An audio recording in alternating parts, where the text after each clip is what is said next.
I'm Inisit Shashmaz, and this is your local government update where we discuss issues going on right here in Iowa City and Johnson County. The Iowa City Council approved the second reading of amendments to the city's charter earlier this month. These changes will include an increase in the number of signatures needed for initiatives and referendums, and allowing all eligible voters, not just registered voters, from being able to sign these documents. A poll conducted shows that most Iowa City residents support the more inclusive voting, but dislike the increased number of needed signatures. Other amendments that the council has talked about are changing the way the mayor and other members are elected and raising the pay of council members. The mayor is presently selected by the council, but some members feel that the direct election by citizens encourages more public interaction and awareness. Citizens of Iowa City seem to agree, with 63% saying the mayor should be chosen by direct election.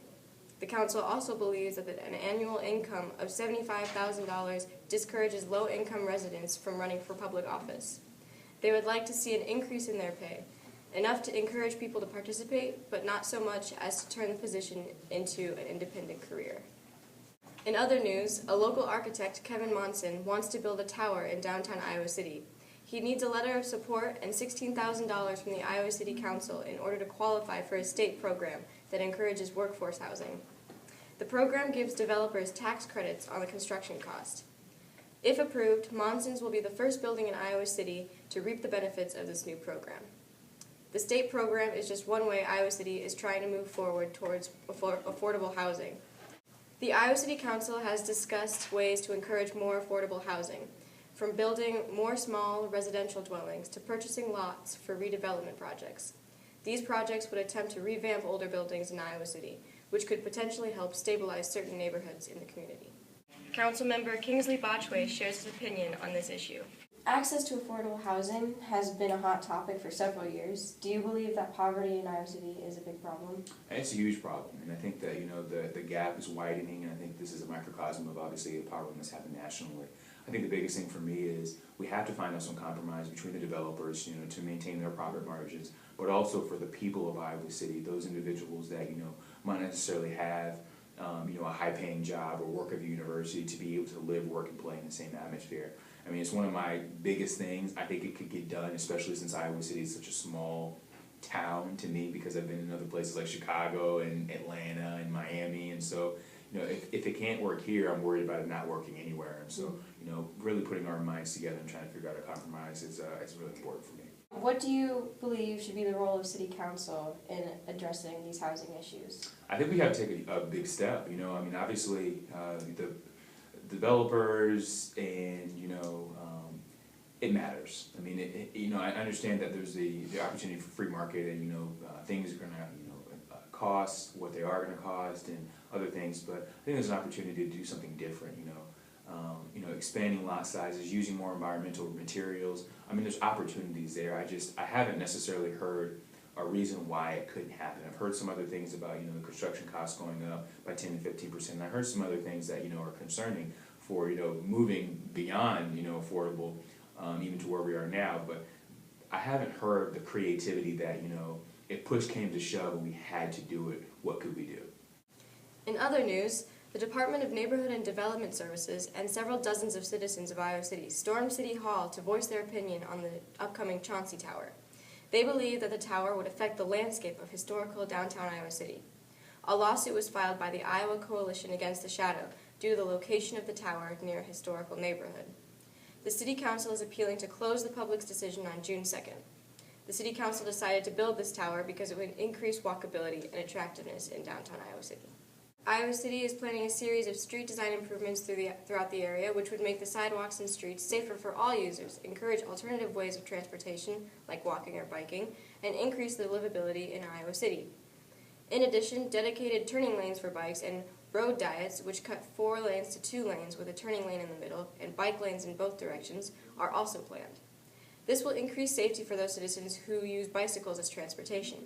Finally, the City Council is considering, with the hope of changing speed limits in certain areas from 30 to 35 miles per hour to 25 miles per hour, reducing accidents involving cyclists.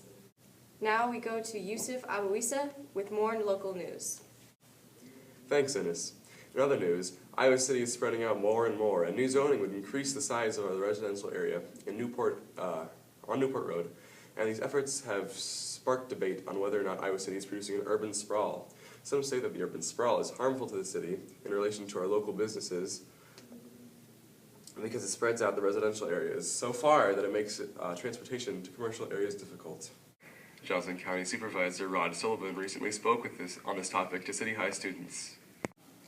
The rezoning in North Johnson County along Newport Road has been very controversial. Some view the rezoning as contributing to urban sprawl. Do you agree? Well, it's a very complicated issue, and it's not a simple yes or no, really. A long time ago, Johnson County decided that because of urban sprawl, we needed to try to concentrate our growth in a single area.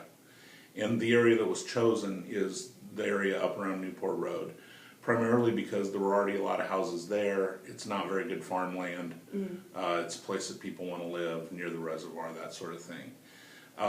So that was set in motion quite some time ago. We don't rezone anywhere else, so we wouldn't let you build a house in the middle of nice farmland in the southern part of the county. But we do allow it in this area. Now, some people say that's wrong, and perhaps they're right that we should stop it, but the problem is the rules already allow it, and it's hard to change the rules in midstream and tell somebody they can't when the person who just did it before them got the okay. So we're going to have a review of our land use plan, which is the document that guides all that, in the next couple of years, and so maybe we'll adjust this a little bit, but right now that's how the rules read. And what is the vision of the board in addressing growth in Johnson County? Well, ever since about the late 90s, the board has really tried to emphasize growth happening in the cities. And I really think that the fact that the board has taken that approach has contributed to the tremendous growth in Coralville and North Liberty and Tiffin and other towns like that. Because if people had the choice to live in the county with fewer rules and lower taxes, they probably would. Yeah. But we've really tried to encourage both residences and businesses to go into town where they have access again to sewer, water, transportation, etc. And I think by doing that, we've had better growth. In recent green efforts, the green movement by Table to Table in Iowa City was to get volunteers and create a garden on land leased to them for the city. The land would normally cost around $450, but it's being leased at a giveaway price of $1, obviously, so that it doesn't reduce the food they're able to grow, since it is a nonprofit organization. The gardeners would be volunteers, and the water would come from the city water main, and all the food would go straight to the local needy. In other efforts to add extra green space to Johnson County, the county itself has applied to GROW, which is an organization, for a grant that could end up being from $1,000 to $20,000 to create community gardens that would feed the local hungry, like the Table to Table, and also teach Iowans more about farming, because that's so close to our economy, but very few urban residents actually know much about it. Also, a current issue in downtown Iowa is that stores are placing advertising signs outside the legal boundaries on the sidewalk, simply because they just don't know the rules. And enforcement is becoming a large time-consuming issue. The new proposal would limit the sign size from the previous 6 feet tall to 4 feet tall. The changes are to create clarity on what sort of signs are allowed where, so the resources aren't wasted telling each and every business the law. The signs must also not block doorways and have internal weight so that they don't have sandbags on the sidewalk, and the businesses will receive notices if they are in violation and be fined if they fail to comply. After a successful pilot program at last summer's farmers market, the city has created an ordinance that gives more freedom to food truck businesses. They are allowed to park in 1 or 2 hour metered parking spaces for up to 3 hours, but must plug the meters while parked. They cannot operate near the pedestrian mall or within 150 feet of restaurants, and need to obtain a $1,000 a year city-issued parking, or $1,000 per year city-issued parking permit. The University of Iowa is concerned about keeping the new city ordinance in check with the university's use of campus ground policies, such as no selling goods on the Pentecrest. Many food truck owners don't believe these requests will hurt the business and are willing to follow any requirements set by the city. One of Johnson County's speed trailers is broken, and the sheriff's office would like to spend $10,000 to update the software. Speed trailers are often used in construction sites and would display the current speed of vehicles and remind drivers to slow down. The updated software would include the ability to take pictures, which some county supervisors take issue with, most noticeably being Janelle Redding. Chief Deputy Steve Dolezal reassured the board that the cameras would not allow police to write a citation, but help them identify habitual speeding drivers. Supervisor Redding believes installing a camera would be too similar to the Cedar Rapids traffic cameras, and the public should have a say in it being photographed.